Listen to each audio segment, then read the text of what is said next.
بالله من الشيطان الرجيم. بسم الله الرحمن الرحيم. ولا تتمنوا ما فضل الله به بعضكم على بعض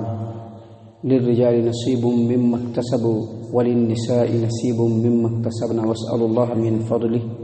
إن الله كان بكل شيء عليما. ولكل جعلنا موالي مما ترك الوالدان والأقربون والذين عقدت أيمانكم فآتوهم نصيبهم إن الله كان على كل شيء شهيدا. معزز سامعین کرام، سورۃ النساء سورہ نمبر 4 اور اسی سورت سے ابھی آپ کے سامنے ترتیب کے ساتھ آیت نمبر 32، آیت نمبر 33، 32، 33 یہ دو آیات تلاوت کی گئی. سامعین کرام، جب سے اس سورت کا آغاز ہے، ابھی آپ کے سامنے اس کی تلاوت اور اس کی تفسیر بیان کی جا رہی ہے،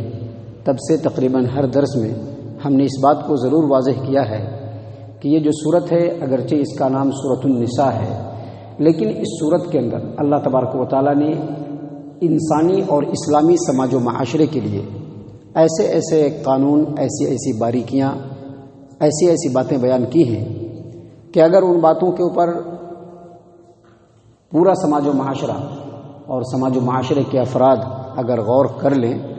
تو یقینی طور پر اللہ تبارک و تعالیٰ ان آیات کے ذریعے سے ہمارے دلوں کو، ہماری سوچ کو، ہمارے ذہن کو پاک کر سکتا ہے. ہمارے اندر جو خرابیاں ہیں اللہ تعالیٰ ان کو دور کر سکتا ہے. ہمارے سماج و معاشرے کے اندر جو نفرت کے بیج بو دیے گئے ہیں اس کو اللہ تبارک و تعالیٰ محبتوں میں بدل سکتا ہے. ہمارے ہاں جو خرابیاں ہیں اللہ تعالیٰ ان خرابیوں کو اچھائیوں سے بدل سکتا ہے. اور اس سے پہلے جو آیات ہم نے آپ کے سامنے پڑھے ہیں ان کے معنی اور مفہوم پر غور کرنے سے یہ بات خوب اچھی طریقے سے معلوم ہو جاتی ہے. اگلی جو دو آیات ہیں اس میں بھی اللہ تبارک و تعالیٰ نے اسی طرح کی باتیں بیان فرمائی ہیں. اللہ تبارک و تعالیٰ بیان فرماتے ہیں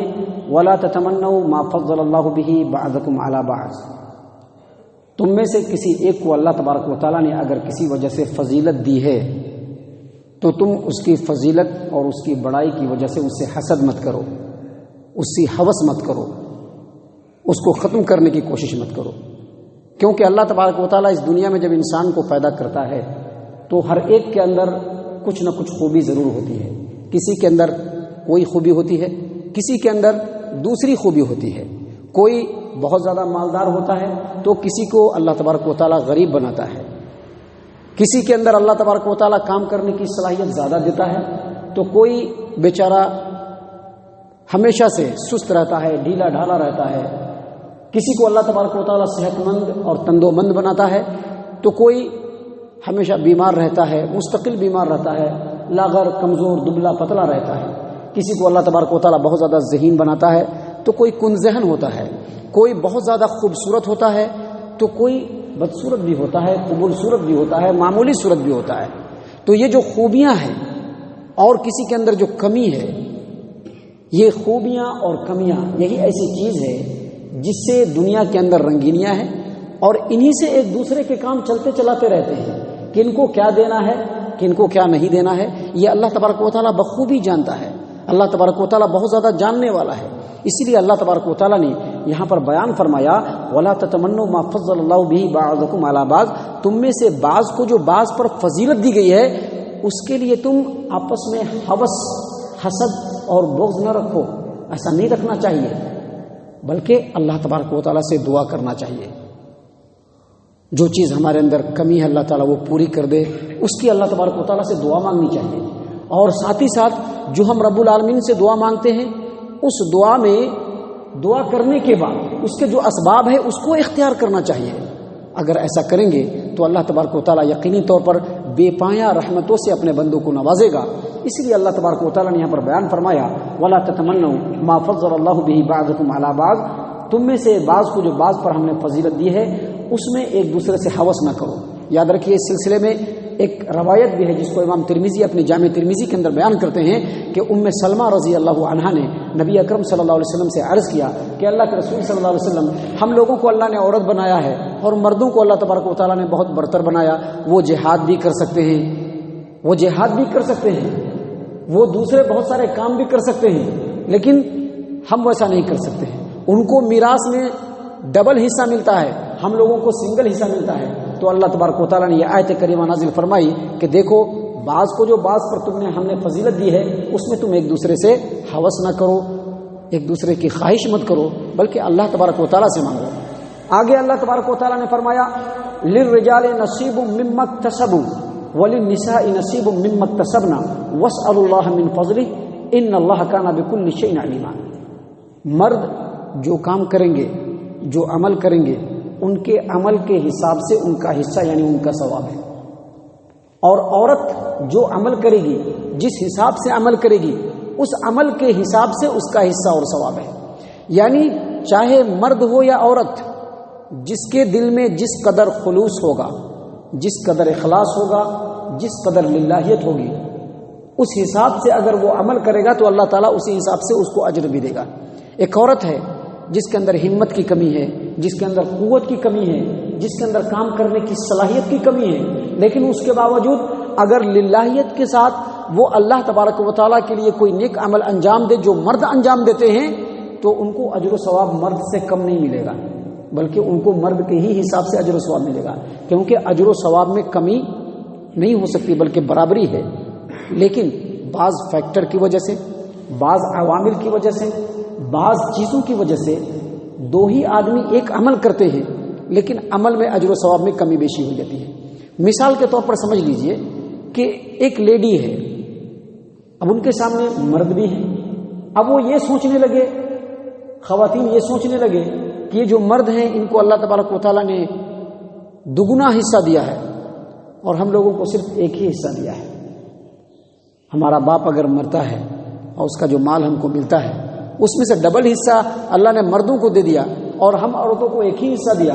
اللہ تبارک و تعالیٰ نے مردوں کو عورتوں کے اوپر فضیلت دے دی، ان کو ان کا نگراں اور ذمہ دار بنا دیا اور ہم کو ان کے انڈر میں کر دیا۔ اگر ایسا عورت سوچنا شروع کر دے یا پھر مرد یہ سوچنا شروع کر دے کہ ہم لوگ تو پورے اخراجات کی ذمہ داری اٹھاتے ہیں، باہر بھیتر کا سارا کام ہم ہی لوگ کرتے ہیں، پھر پھوکٹ میں اللہ تبارک و تعالیٰ نے عورتوں کو ایک حصہ دے دیا۔ اللہ تبارک و تعالیٰ تو کہتے ہیں کہ مرد جو ہیں وہ حاکم ہیں، نگراں ہیں، ذمہ دار ہیں، لیکن اس کے باوجود اپنے بیوی بچوں کے لیے، اپنے ماں باپ کے لیے، جو ہمارے اہل و عیال ہے ان کے لیے ہم کو ان کی رہائش کا انتظام کرنا پڑتا ہے، کھانے پینے کا انتظام کرنا پڑتا ہے، ان کے لیے مال کما کر کے لانا پڑتا ہے، ان کی جو دیگر ضروریات ہیں اس کو پوری کرنی پڑتی ہے، چاہے جیسے بھی ہو، جہاں سے بھی ہو، بن پڑے، ہم کو کما کر کے لا کر کے اہل خانہ کی خدمت میں پیش کر دینا پڑتا ہے۔ پھر ہم لوگ حاکم کہاں سے ہوئے؟ ہم لوگ تو خادم ہو گئے۔ اللہ تبارک و تعالیٰ نے کہا کہ ایسی سوچ مت رکھو۔ یہ فار ایگزامپل بتایا ہے، اور بھی بہت سارے ایگزامپل ہو سکتے ہیں جو ہم غور و فکر کریں گے تو ہم کو خود سمجھ میں آ جائے گا۔ اللہ نے کہا کہ ایسی سوچ مت رکھو، ایسی سوچ مت رکھو، بلکہ جو ذمہ داری اللہ تبارک و تعالیٰ نے مردوں کو دی ہے، جو ذمہ داری اللہ تبارک و تعالیٰ نے عورتوں کو دی ہے، وہ اس حیثیت سے دی ہے کہ اللہ تبارک و تعالیٰ ہر چیز کو سب سے زیادہ جاننے والا ہے۔ کس کو کون سی ذمہ داری ملنی چاہیے، کون کس ذمہ داری پہ بھرپور کھڑا اتر سکتا ہے، یہ اللہ تبارک و تعالیٰ سب سے زیادہ جانتا ہے۔ لہذا تمہارے کرنے کا کام یہی ہے، وَاسْأَلُوا اللَّهَ مِن فَضْلِهِ، اللہ تبارک و تعالیٰ سے اس کا فضل مانگو۔ اللہ تبارک و تعالیٰ یقیناً فضل کو اپنے بندوں کے اوپر بے پناہ برسا دینے والا ہے۔ اسی بات کو اللہ تعالیٰ نے کہا کہ وَاسْأَلُوا اللَّهَ مِن فَضْلِهِ، اللہ سے اس کا فضل تلاش کرو، مانگو۔ ان اللہ کان بکل شیء علیما، اللہ تبارک و تعالیٰ ہر چیز کو جاننے والا ہے۔ اس کے بعد آیت نمبر 33 میں اللہ تبارک و تعالیٰ نے فرمایا وَلِكُلٍّ جَعَلْنَا مَوَالِيَ مِمَّا تَرَكَ الْوَالِدَانِ وَالْأَقْرَبُونَ، ماں باپ اور قریبی رشتہ دار جو کچھ چھوڑ کر کے مرتے ہیں، اللہ فرماتے ہیں کہ ہر ایک کے لیے ہم نے وارث مقرر کر دیا ہے، ہر ایک کے لیے۔ صحیح البخاری کتاب التفسیر کے اندر عبداللہ ابن عباس رضی اللہ عنہما، اس کے علاوہ امام قتادہ، امام مجاہد، سعید بن جبیر، ابو صالح، مقاتل بن حیان اور دیگر مفسرین رحمہم اللہ، ان تمام کا کہنا ہے کہ یہاں پر اللہ تبارک و تعالیٰ نے فرمایا کہ ہر ایک، چاہے وہ ماں باپ ہوں، چاہے وہ قریبی رشتہ دار ہوں، ہر ایک کے لیے ہم نے وارث مقرر کر دیا ہے۔ اور وارث کون کون ہے؟ اس سے پہلے کے جو آیات گزرے ہیں اس میں ہم نے آپ کے سامنے بتلایا کہ جو بھی مرتا ہے اس کا وارث ہے، اس کی بیوی ہے، اس کے باپ ہیں، اس کی ماں ہیں، اس کے بیٹے ہیں، اس کی بیٹیاں ہیں، یہ تمام کے تمام وارثین ہیں۔ اللہ تبارک و تعالیٰ نے اسی بات کو یہاں پر کہا وَلِكُلٍّ جَعَلْنَا مَوَالِيَ مِمَّا تَرَكَ الْوَالِدَانِ وَالْأَقْرَبُونَ، ماں باپ اور قریبی رشتہ دار جو چھوڑ کر کے مرے، ہر ایک کے لیے ہم نے حصہ مقرر کر دیا ہے، اس کا وارث مقرر کر دیا ہے۔ والذین عقدت ایمانکم فآتوہم نصیبہم، اور جن سے تمہارا عہد و پیمان ہو چکا ہے ان کو بھی ان کا حصہ دو۔ دراصل یہاں پر جن سے بھی عہد و پیمان ہو چکا ہے ان کو بھی ان کا حصہ دو، اس سے مراد صحابہ کرام جو مکہ سے مدینہ آئے تھے مہاجر بن کر کے، تو اس زمانے میں انصار کے وارثین ان کے اپنے رشتہ دار نہیں ہوتے تھے بلکہ یہی مہاجرین ہوتے تھے، لیکن بعد میں جب یہ آیت کریمہ نازل ہوئی اس کو منسوخ کر دیا گیا اور کہا گیا اب قریبی رشتہ دار ہی جو ہیں وہ وارث بنیں گے، اور جن سے پختہ عہد و پیمان ہو گیا ہے ان کے لیے نصیحت کی جائے گی، ان کی مدد و معاونت کی جائے گی، اور اگر بہت زیادہ قربت ہے تو اپنے مال میں سے 1/3 حصے میں سے ان کے لیے وصیت کی جا سکتی ہے۔ اس سلسلے میں صحیح البخاری کی روایت ہے کتاب التفسیر کی کہ عبداللہ ابن عباس رضی اللہ عنہما نے کہا کہ اللہ تبارک و تعالیٰ کا فرمان والذین عقدت، اللہ تبارک و تعالیٰ کا فرمان وَلِكُلٍّ جَعَلْنَا مَوَالِيَ مِمَّا تَرَكَ الْوَالِدَانِ وَالْأَقْرَبُونَ، اس میں جو موالی ہے اس سے مراد وارث، یعنی جو بھی ماں باپ مریں گے ان کے ترکے کا ہم نے وارث مقرر کر دیا ہے، اور والذین عقدت ایمانکم، یعنی جن سے تمہارا پختہ عہد و پیمان ہو چکا ہے، ان سے مراد وہی مہاجرین صحابہ ہیں جو مدینہ آئے تھے، وہ پہلے انصار کے رشتہ دار بنتے تھے، ان کے وارثین بنتے تھے، ان کے اپنے رشتہ دار وارثین نہیں بنتے تھے، لیکن یہ آیت کریمہ نازل ہونے کے بعد اس کو منسوخ کر دیا گیا اور اللہ تبارک و تعالیٰ نے کہا کہ ان کو ان کا حصہ دو، مطلب ان کی نصیحت کرو، ان کی مدد و معاونت کرو، ان کے ساتھ اچھا سلوک کرو، اور اگر بہت زیادہ قربت اور محبت ہے تو تمہارا جو مال ہے اس میں سے 1/3 میں سے ان کے لیے وصیت بھی کر جاؤ۔ معزز سامعین کرام، آگے اور بھی بہت ساری باتیں ہیں جو اللہ تبارک و تعالیٰ نے اس صورت میں ہمارے خیر و بھلائی کے لیے، فلاح و بہبودی کے لیے نازل فرمائی ہیں۔ اللہ تعالیٰ سے دعا ہے کہ اللہ تعالیٰ ہم تمام کو ان باتوں کے اوپر غور و فکر اور تدبر کرنے کی توفیق عنایت فرمائے۔ اللہ تعالیٰ ہم تمام کو صحیح معنوں میں مومن اور مسلمان بنائے، جنت الفردوس میں جگہ عطا فرمائے۔ اے اللہ ہم تمام کو جہنم سے پناہ دے، اے رب العالمین ہم تمام کو جہنم سے پناہ دے، اے مالک الملک ہم تمام کو جہنم سے پناہ دے، آمین یا رب العالمین، وما علینا الا البلاغ المبین۔